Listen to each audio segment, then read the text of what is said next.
तो डेटर में सबसे पहला केस है, आपको एसेट साइड पे डेटर दिए हो जाएंगे और नीचे एडिशनल इन्फॉर्मेशन में बोला जाएगा कि प्रोविजन क्रिएट करो।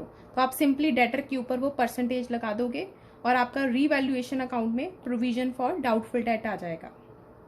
केस 2 देखो, आपको बैलेंस शीट में एसेट साइड पे डेटर्स दिए जाएंगे 1 लाख, उसमें से प्रोविजन ऑलरेडी माइनस होएगी 5,000 एंड बाहर 95,000 और एडिशनल इंफॉर्मेशन में बोला जाएगा create provision for doubtful debt at 10%। अब हमारे पास नई प्रोविजन भी है एंड ओल्ड प्रोविजन भी है। ऐसे केस में आपने इसको कैसे सॉल्व करना है, आपने क्या करना है, एक साइड पे डेटर रखने हैं, दूसरी साइड पे प्रोविजन रखनी है। तो आपके डेटर हमेशा ग्रॉस वैल्यू 1 लाख माइनस करके नहीं, ग्रॉस वैल्यू 1 लाख आपने डेटर लिख लेनी है और प्रोविजन में प्रोविजन लिख लेनी है। तो ये दोनों मैंने लिख ली।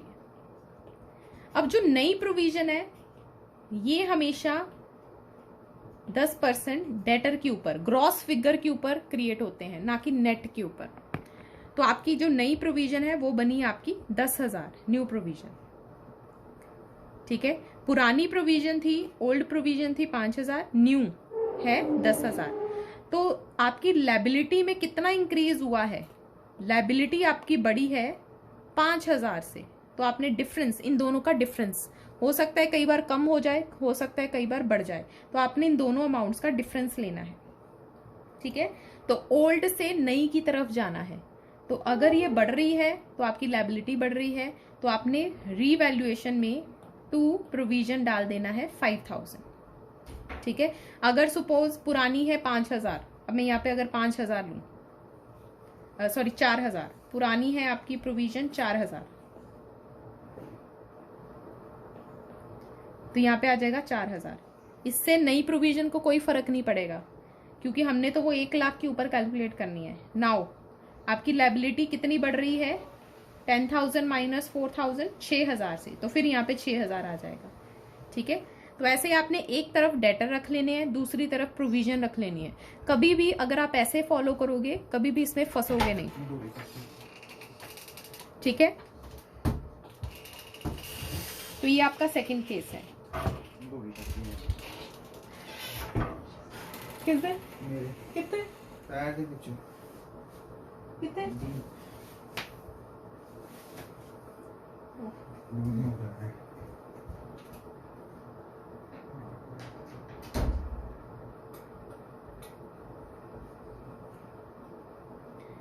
अब केस 2 में एक और एग्जांपल दे रही हूं।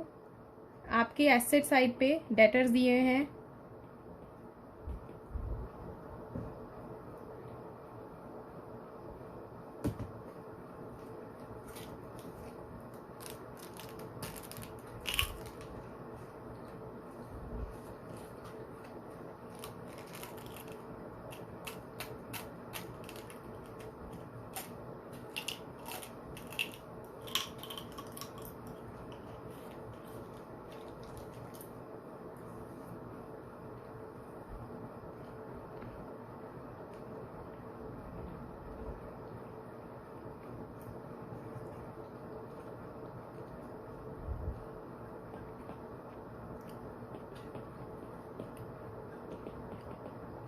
प्रोविजन है आपकी 3,000 की, डिफरेंस 87,000 और नीचे लिखा हुआ इंफॉर्मेशन में हमने प्रोविजन फॉर डाउटफुल डेट बनाना है एट 5% ऑन डेटर्स। तो अब जल्दी से मुझे आंसर भेजो कि प्रोविजन कितने से बढ़ रही है या कम हो रही है, फटाफट आंसर भेजो। प्रोविजन कितने से बढ़ रही है या कम हो रही है?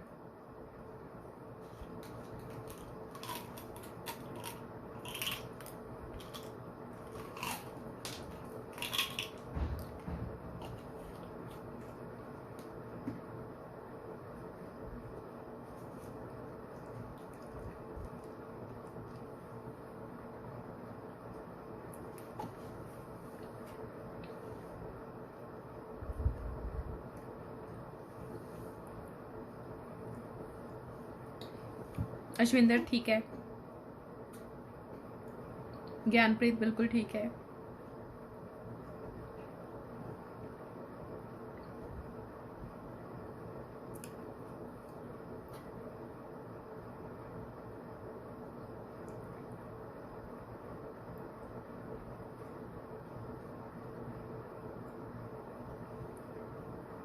प्रोविजन कितने से बढ़ रही है?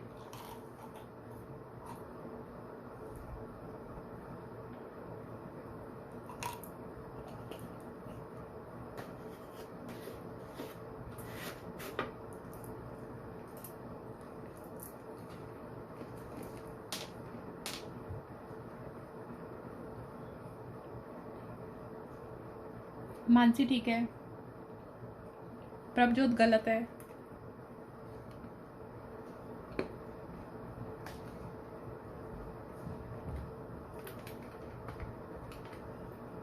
आप फिर से 87,000 पे लगा रहे हो। मैंने आपको बोला है जो ग्रॉस फिगर है वो आपने यहां पे रखनी है। आप फिर नेट पे जा रहे हो, नेट को यूज नहीं करना।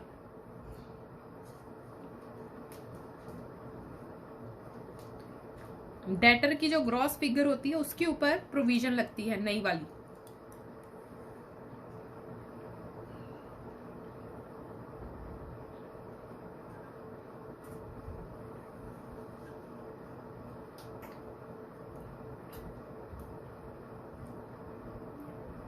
फटाफट आंसर भेजो।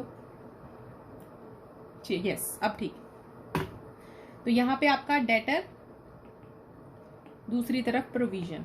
डेटर आपका 90,000 है एंड प्रोविजन 3,000, तो आपकी 5% 4,500। तो कितने से प्रोविजन बढ़ रही है? 1,500 से। ठीक है, अब नेक्स्ट थोड़ा सा और कॉम्प्लिकेट जो इसका वर्जन है। अब आपको बैलेंस शीट में एसेट साइड पे डेटर दिए हुए हैं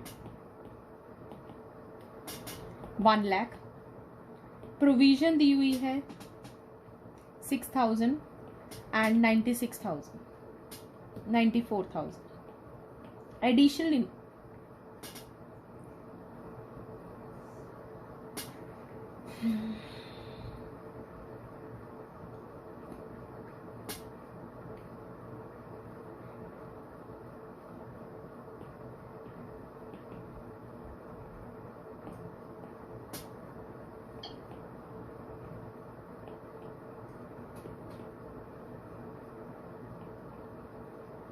एडिशनल इंफॉर्मेशन में आपको बैड डेट दिए हैं। बैड डेट है आपके 2,000 और फिर लिखा है प्रोविजन फॉर डाउटफुल डेट आपने बनाने हैं is to be created eight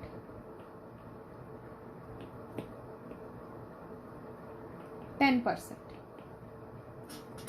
तो अब बीच में बैड डेट्स भी हैं। डेटर है, पुरानी प्रोविजन है, नई प्रोविजन क्रिएट करनी है और साथ में बैड डेट्स हैं। तो additional point is bad debt.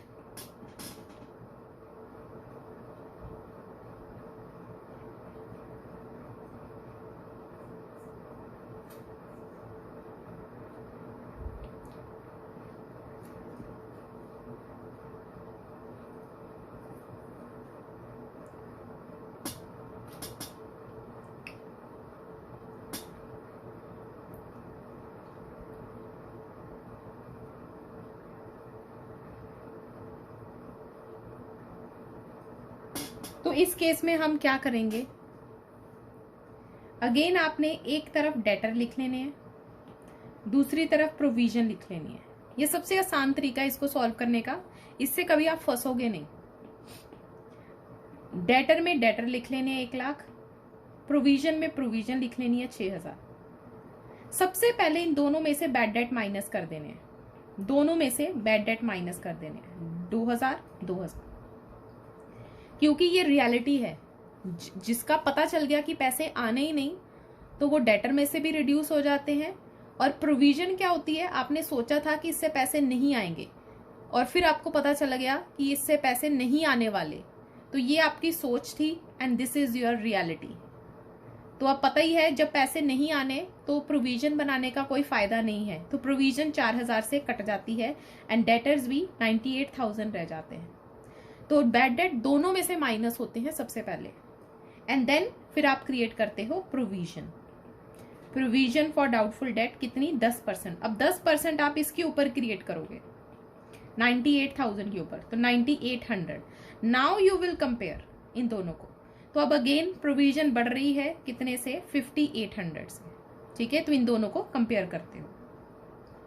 ठीक है, तो है वही सीक्वेंस है, बस बैड डेट दोनों में से पहले माइनस कर देने हैं एंड देन नई प्रोविजन कैलकुलेट होएगी 98,000 पर and then you will compare कितने से प्रोविजन बढ़ी है या कम हुई है। अब again I am giving you question, मेरे को आंसर्स भेजोगे। डेटर है आपका 95,000, प्रोविजन है 7,000, तो ये बना 88,000। Additional information ₹5,000 will be written off as bad debt and provision for 5% for bad debt on debtor was to be maintained। फटाफट सॉल्व करके आंसर भेजो।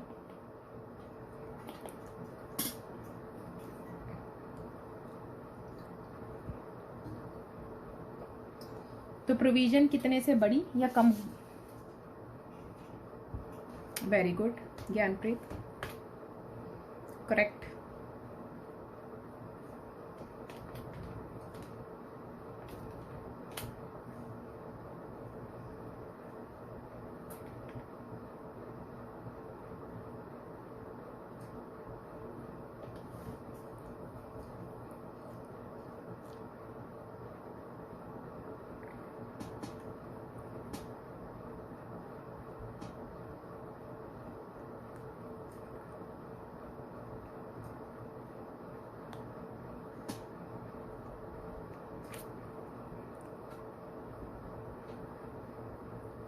मानसी नो, सीक्वेंस फॉलो करो जो पीछे मैंने करा था। जिस स्टेप से मैंने करा है वैसे ही। अश्विंदर ठीक है, पहले दोनों में से बैड डेट माइनस करो, then create new provision.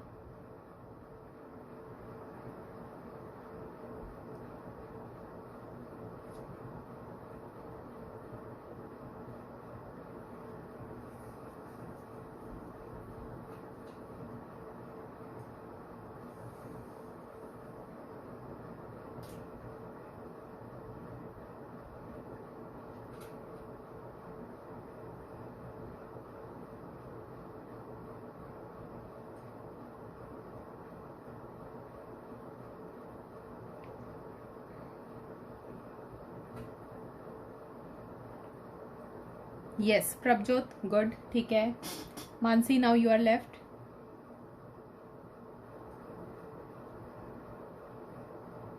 Yes correct.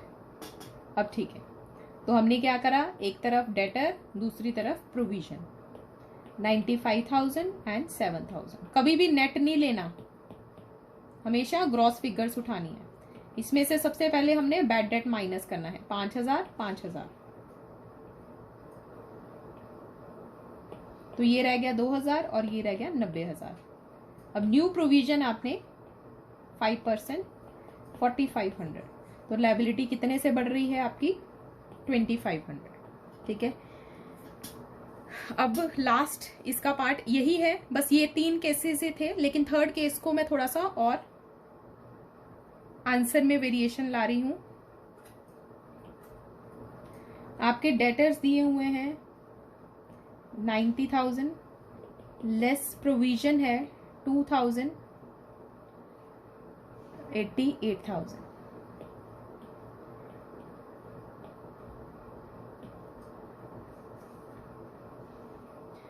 Bad debts हैं 44,000 एंड न्यू प्रोविजन आपने बनानी है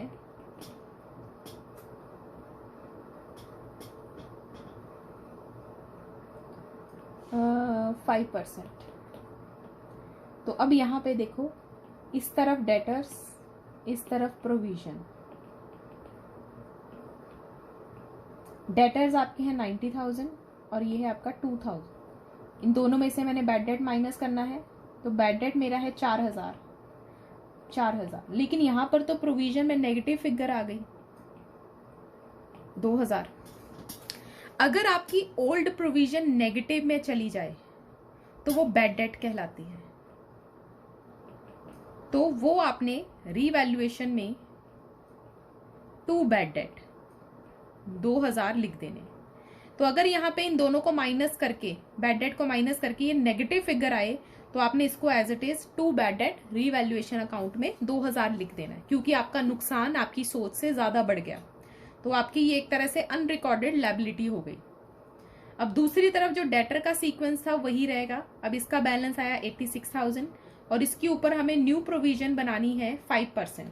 तो 86,000 इंटू 5% 4,300। और इसको अब आप कंपेयर नहीं करोगे, क्योंकि ये तो अब आपका प्रोविजन तो पुरानी वाली खत्म ही हो गई। Now this is your fresh provision. तो to provision for bad debt आपका आया 4,300। तो ये अब दो आपके खर्चे, दो प्रोविजंस रिकॉर्ड होंगी। एक बैड डेट, अगर बैड डेट आपका ओल्ड प्रोविजन को एक्सीड कर जाए तो उतने से नेगेटिव फिगर आपकी बैड डेट की आ जाएगी 2,000। और दूसरा ये जो नई प्रोविजन बनानी है वो तो आएगी 4,300 की, ठीक है। लेकिन अब आप इसको कंपेयर नहीं करोगे, दोनों को 4,300 एंड 2,000 को कंपेयर नहीं करोगे अगर ये नेगेटिव फिगर है तो, ठीक है। तो ये था आपका रिलेटेड केस, लास्ट केस।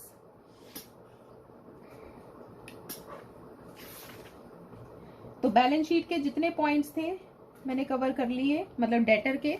अब आपको डेटर के ही मेन इसमें पॉइंट है जिसमें प्रॉब्लम आनी थी, अब वो खत्म हो गए हैं। तो now you will solve illustration 49। illustration 49 Raman and Aman, page number 5.54।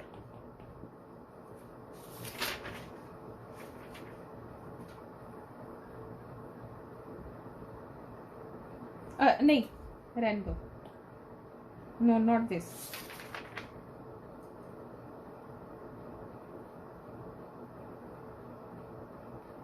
नहीं ठीक है, ओके 5.54 इलस्ट्रेशन 49।